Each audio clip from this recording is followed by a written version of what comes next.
All right, so I wanted to go over the mosques just to clear up some confusion because they're such big pieces, but there is only 4 of them. How do we tell them apart? So I just wanted to quickly go through mosques, some basic vocabulary. I stole this from Fleet, thank you so much. Is things like the mihrab, which is the niche along the Qibla wall. These point towards Mecca, so they know where to pray. Minarets are the towers in which muezzin call to prayer that 5 times a day. There's usually some sort of courtyard area, depending on the mosque, that sometimes has a fountain or a wudu area. This is where hands and feet are washed, again, depending on regions, before you pray so that you are clean. There's a lot of other elements to mosques as well, but those are some key ideas. So mosque number 1, when in doubt, call it a great mosque. This one is in Spain, which is under the Umayyads. Sorry about pronunciation. And we're looking at the Great Mosque of Cordoba as a really interesting piece because it has a few different functions across time. As you can see with that spot right there, it was a church at one point because Spain was a Christian Catholic area. The Umayyads push Islam into Spain. Spain becomes a very Islamic area. So this area gets converted to a mosque. They take bell tower, turn it into a minaret, and the prince here that is in Cordoba is bringing plants from his homeland and planting it in the courtyard to remind him of home. The most notable feature of the Great Mosque of Cordoba, and the way to remember it, are these double horseshoe arches. As you can see, there were some columns that look like Corinthian columns in their hypostyle hall. Again, rows of columns help to organize with a roof. They wanted to extend the height to make this a larger venue, larger mosque, show off that power, that authority. So they put the arches on top of the columns, and they double it to really support the ceiling. It was flat before, now they have some vaulting. We see a lot of that very typical Islamic style, circular round arches. The I forgot the words, but we see all the calligraphy in Cordoba. Calligraphy is the holy text, the holy word of God.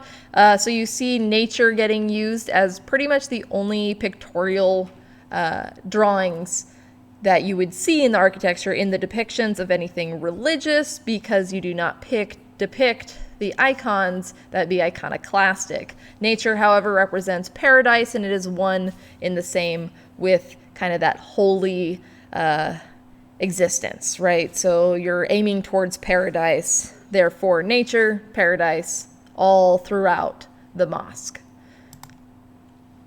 It does have a domed section here, which then has all those floral motifs. The squinches and the pendentives are all decorated as well. You have what are exedra now being converted into beautiful horror vacui with all the calligraphy and the floral motifs. Cordoba is this region down here, so Islam spreads up that way, and then it gets reconquered. It did go through some additions across time. Thank you, Fleet, again, where you have the Umayyads that are exiled are the ones that are ending up in Spain. It does get converted back into a church, so bell tower becomes minaret, becomes bell tower. The cathedral is added later.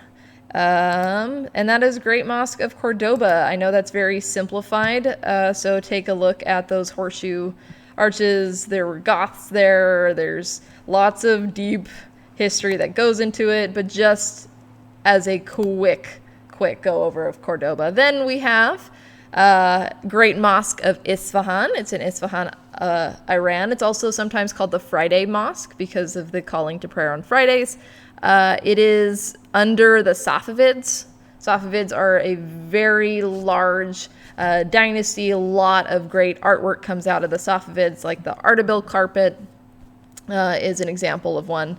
And it does get restored a few times. Lots of ceramic here, the glazed ceramic tile, giving it that beautiful look.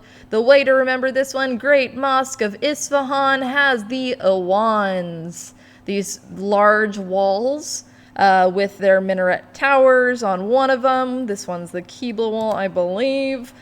These awans with the Mukarana designed interiors are the most notable feature of the Great Mosque of Isfahan. You can see that courtyard very large. You have a couple registers of the pointed curved arch. The decorative one is your Qibla wall, so they're extending it even more. There's your mihrab. Look at how the calligraphy works with the floral motifs, almost producing a lace-like fabric out of stone carving and relief. Large domes to support the large architecture with lots of oculuses to let in that light. Lots of groin vaulting.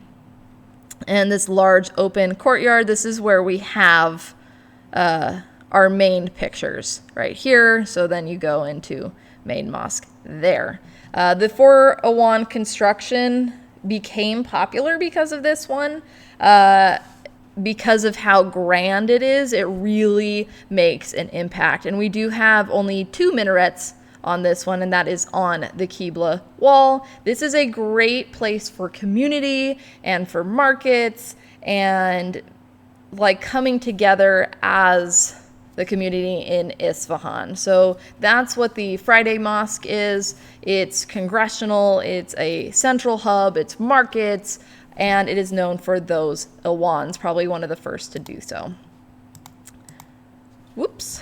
So then we have the Mosque of Selim II. Now this is an important thing where you see the location is in Turkey because this is an Ottoman piece.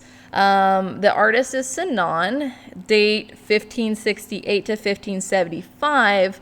That's important because the Ottoman Empire took over Turkey about 100 years prior to this being built, and right in the dead center of the capital, Istanbul at this point, is Hagia Sophia. Hagia Sophia comes from our Byzantine section and is this huge, beautiful church to mosque to museum that showed off a lot of the architectural prowess that the Romans were known for, with their dome and then the half dome to help spread the weight, and the floating dome through the clerestory, and the large minarets that get added with the calligraphy roundels. Such a beautiful piece that is a big destination point at this point in Turkey, but very important at the time. So Sinan is looking at Hagia Sophia nearby, and he's like, you know what, I can do better. So he is going to do Hagia Sophia on steroids, basically, with the Great Mosque of Selim II.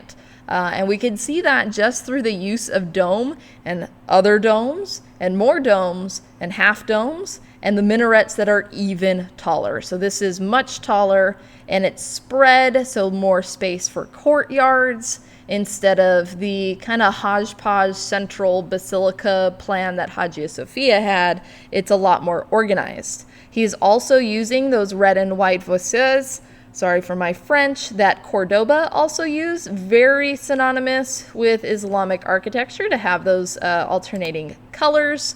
Here is, I don't know how to pronounce it, sorry, but as you can see, this is a giant building. It is insane how tall it is, but look, there's that clerestory going around to create the floating dome, but in the center we have this decorative medallion with Islamic calligraphy, the Arabic calligraphy. Lots of light, so many windows, so it is really light and airy, and it feels grand and big and beautiful, and there's no doubting the power and the prestige of this architect. There's calligraphy across the walls. As you can see, we have direction to pray. There's the minarets, and you can see it from kind of far away, just a little bit. It sticks out amongst the crowd for sure. So it does have that large courtyard. It does have additional complexes, shops. This is a gathering place. This is walking and buying and community and prayer and religion all wrapped into one. And there's even a statue dedicated to Sinan for his great architectural achievements. Here's that courtyard. You can see it continues all of the beautiful architecture outside. Here's that close-up on the dome. A reminder of some important terms that are not tied completely to mosques, dome, squinches, pier, and the mukaranas are very Islamic. Those are those decorative elements that echo kind of lace or floral motifs right there. So you can see how the light bounces. Like, look at that. That is just gorgeous. So this mosque, the other three mosques are very much tied to that Arabic Islamic style. Our last mosque is the Great Mosque of Djenné, which has a bigger tie to the local culture in Mali. This is a mud brick adobe mosque that we studied early on because it is so different than the other ones. It still has a courtyard. We still have minarets. But the Great Mosque of Djenné has local Mali culture wrapped much tighter together. So you do have that hypostyle hall. You can even see the little dots for the columns there.